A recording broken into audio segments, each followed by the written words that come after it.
Hello, I am Reverend Jim Wilkins. The scripture today is from Hinduism, Upanishad 1.3.28. From the unreal, lead me to the real. From darkness, lead me to the light. From death, lead me to immortality. So ends the reading. We hear in the news that the COVID-19 pandemic is unprecedented. Unprecedented would mean that it has never happened before. Declaring that this has never happened before heightens the fear and confusion that people are already feeling. But if we step back, we can see that humankind has endured extreme hardships throughout history and has worked through them to prosper afterwards. I am not downplaying the seriousness of the current situation. History documents many events that have pushed humankind to the limit. Plagues, droughts, floods, wars, and economic depressions.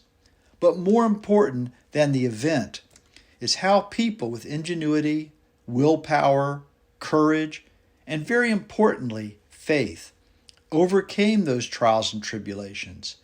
The history of human experience includes overcoming many tragedies. In the last 3 months, our lives have changed. The internet and the 24/7 news cycle provides a constant barrage of news and conflicting opinions about the virus and the proper course of action.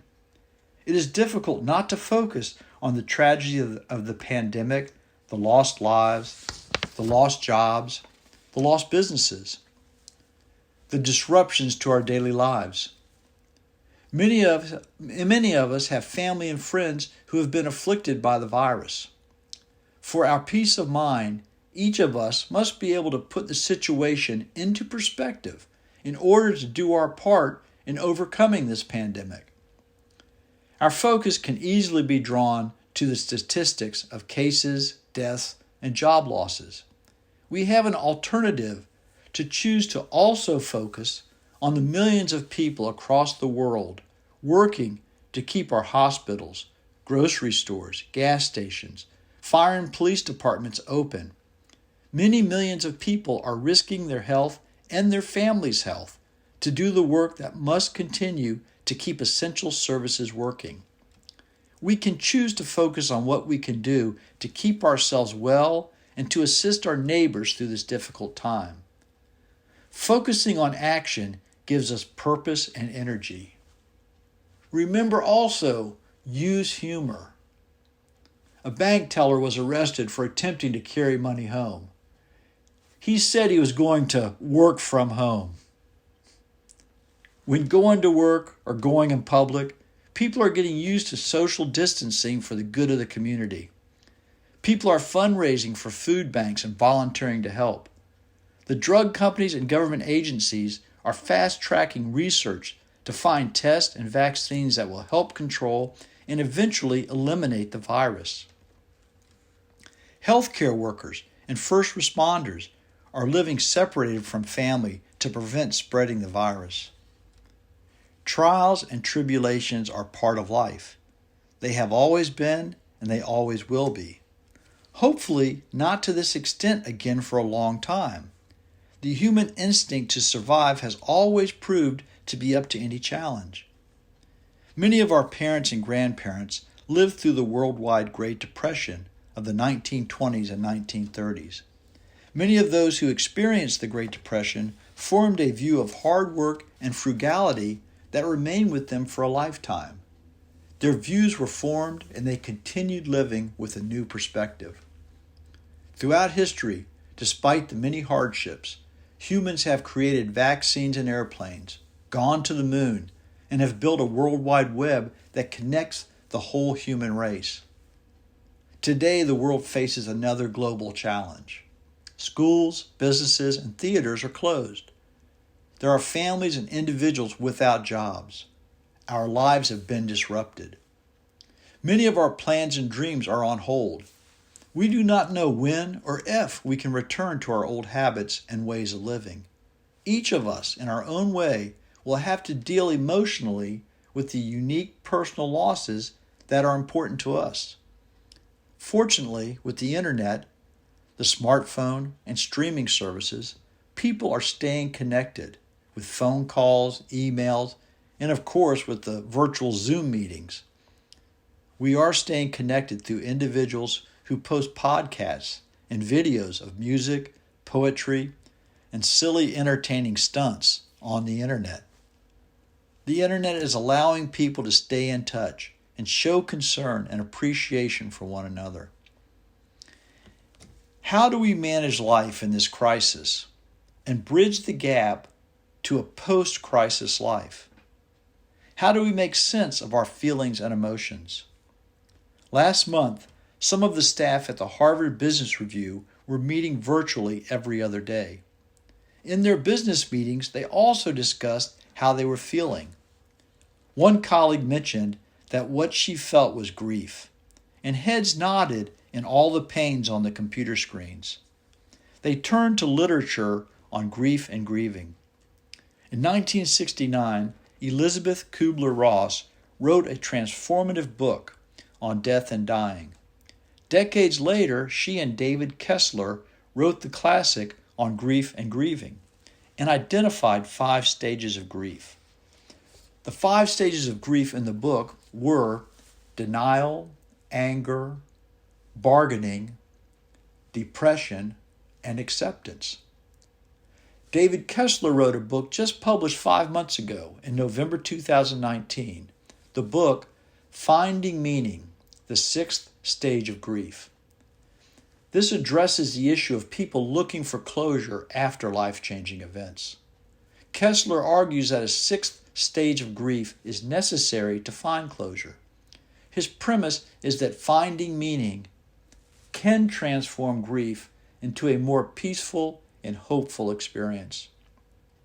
Harvard Business Review interviewed David Kessler concerning grief and the COVID-19 pandemic. Kessler offered that we are feeling several different griefs. We feel the world has changed, and it has. Just as going to the airport is forever different from how it was before 9/11, things will change. The loss of normalcy, the fear of economic toil, the loss of connection. This is hitting us, and we're grieving collectively. We are not used to this kind of collective grief. People can begin to manage their grief by understanding its stages.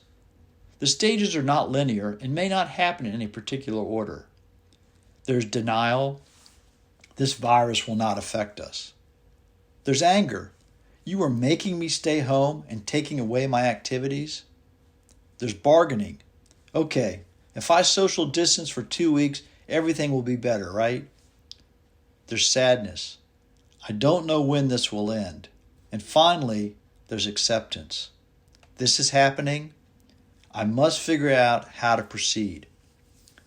Kessler says acceptance is where the power lies. We find control in acceptance. We can wash our hands. We can keep a safe distance. We can learn how to work virtually from home. Another type of grief that we are also feeling is anticipatory grief. Anticipatory grief is that feeling we get about what the future holds when we are uncertain. This breaks our sense of safety. Unhealthy anticipatory grief is really anxiety. Our mind begins to show us images. We see the worst scenarios. That is our mind being protective. Our goal is not to ignore those images or try to make them go away. The goal is to find balance in the things you are thinking. If you feel the worst image taking shape, make yourself think of the best image. You might focus on the thought that maybe not many people will get sick because we are all taking the right steps. Neither scenario, the worst case or the best case, should be ignored, but neither should dominate either. Anticipatory grief is the mind going to the future and imagining the worst. To calm yourself, you want to come into the present. This will be familiar advice to anyone who has meditated or practiced mindfulness, but people are always surprised at how useful this can be.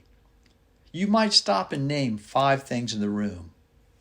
There is a computer, a chair, a picture of the dog, an old rug, and a coffee mug.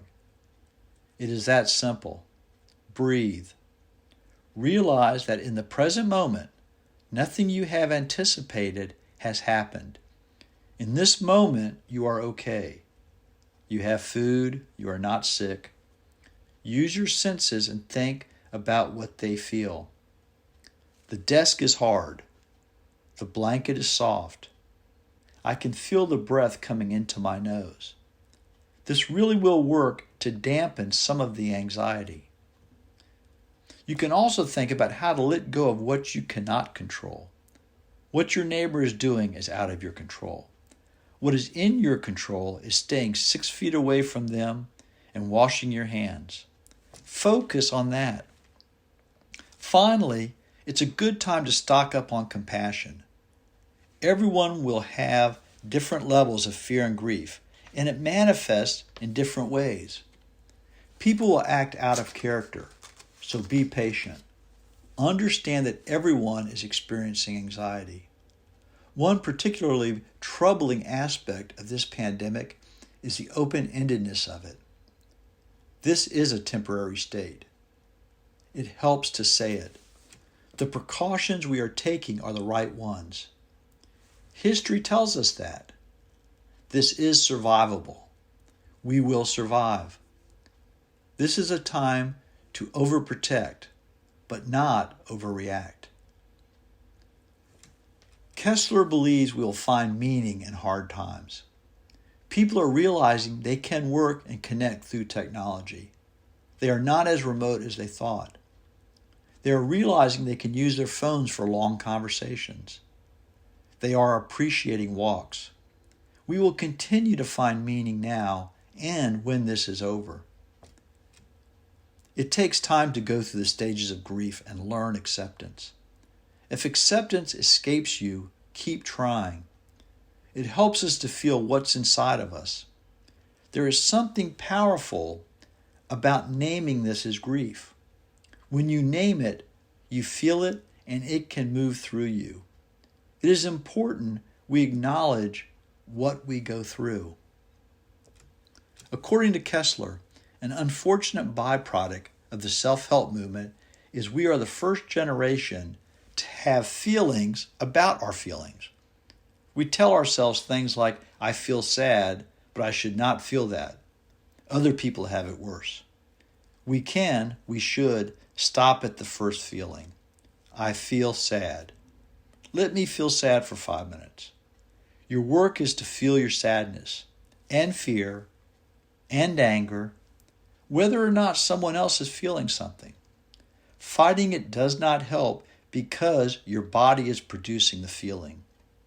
If we allow the feelings to happen, they will happen in an orderly way, and it empowers us. Then we are not victims. Sometimes we try not to feel what we are feeling because we have this image of a gang of feelings. If I feel sad and let that in, it will never go away. The gang of bad feelings will overrun me. The truth is, a feeling can move through us. We feel it and it goes, and then we go to the next feeling. There is no gang out to get us. It is absurd to think we shouldn't feel grief right now. Let yourself feel the grief, and then keep going. Kessler's suggestions can sound textbook. To make them work, there is an important ingredient we must add. It is faith. Faith in ourselves. Faith in others. Faith in the power of nature to heal.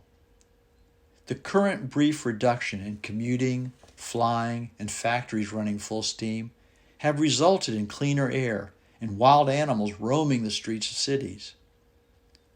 Nature has the power to cure. Our immune systems have the power to adapt. I was listening to an interview with John Meacham. He was discussing prayer. He said, it doesn't matter what you feel. Just say the words of a prayer. Follow the dictates by putting yourself in that place. Grace will come. That's the end of the quote. Have faith that grace will come. Have faith that we will get through this. Initiate thoughts of prayer and allow your feelings and your emotions into your daily life. We all will grieve the losses we are encountering. We will feel and see it manifest in denial, anger, bargaining, depression, and acceptance. We will overcome this pandemic. We can use this time to practice intentionally creating peace of mind through being present. Be alert to revelations of meaning. In the present, we can experience the peace of having faith in nature's ability to heal. If you would, take a moment now. Notice and name 5 things in your room and breathe. Blessings.